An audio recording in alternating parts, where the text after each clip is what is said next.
Hey, good morning, church. Just so grateful to come and spend a couple moments with you this morning talking about 1 Corinthians chapter 9.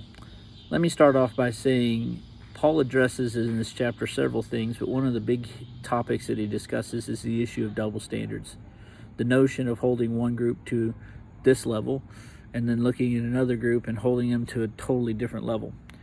Now, a lot of times we do this with ourselves to compare it to others, but in this particular instance, it was happening amongst the apostles. The church at Corinth was holding one group of apostles to a standard, and Paul and Barnabas to a different standard.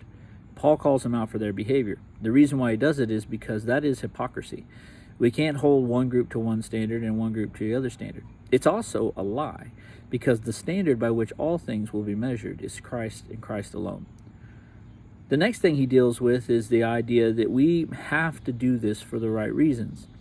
Paul sets an incredible precedent of saying he's not going to take all the things that he has a right to take, that is a salary, a place to stay, food, provisions for his ministry. He has a right to take all these things from the churches, to require of them to give to him, and the authority given to him by God and by the law of Moses. It's God's law, but Moses wrote down and called it Mosaic law, to demand these things, but he doesn't do it. And the reason why he doesn't do it is because he doesn't want anybody to have the opportunity to suggest that Paul does this for the wrong reasons. The reason why we go out and share the gospel is because we love Christ, because we love God with all of our heart, mind, strength, and soul, and we love our neighbor as Christ loves them, as Christ loves us. And the greatest way to go and live out that truth is to go and make disciples of all nations. We fulfill the Great Commission because we want to be Great Commandment Christians. And that is the twofold commandment of Christ. Love God with all your heart, mind, soul, and strength. Love your neighbor as yourself. Finally, the last thing that Paul points out is he points out that we do this with the notion, with the plan in place to finish it, to fulfill the task at hand. He uses the example of a runner running a race, or a boxer practicing shadow boxing, punching the air, preparing for a battle. If a runner starts a race with no intention of finishing it, it is a waste of the runner's time. If a boxer doesn't do anything but just punches the air, then it's just a waste of his time. We have to do these things with the intentionality that we're going to finish, that we're going to see it through. I love the way Greg Stier talks about this. He says, don't deny Jesus the opportunity to say, well done. When a runner has no intention of finishing a race, that's exactly what they're doing. When a boxer does nothing but punch the air and not actually ever engage in the battle, that's all they're doing. They're denying Jesus the opportunity to say, well done. Paul uses this final line, and I think it's one of the most definitive lines of any letter that Paul wrote.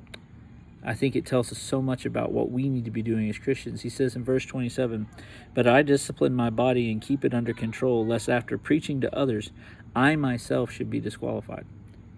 What he's saying is that he's not going to be that type of guy who starts a race with no intention of finishing. He's not just going to go around shadow boxing and practicing, preparing for a fight. The Greek actually translates to say, I pummel my flesh into submission. We have to have the authority over our bodies to tell our bodies what to do, that our bodies are going to submit to the lordship and the authority of the Most High God. It's a choice we have to make daily. It's a choice that we have to make moment by moment throughout the day. I pray that as you spend time in 1 Corinthians chapter 9, whether it's the issue of a double standard, maybe that's something that you've seen and that you struggle with, maybe it's the issue of doing things for the right reasons, the right motivations, and not just for the rewards or the glory that might come from people recognizing it. Or maybe it is to finish what God has started in you. You know that you have to go out there and try to fight and complete it.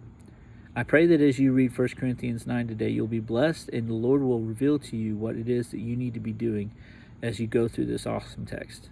God bless. Have a great day.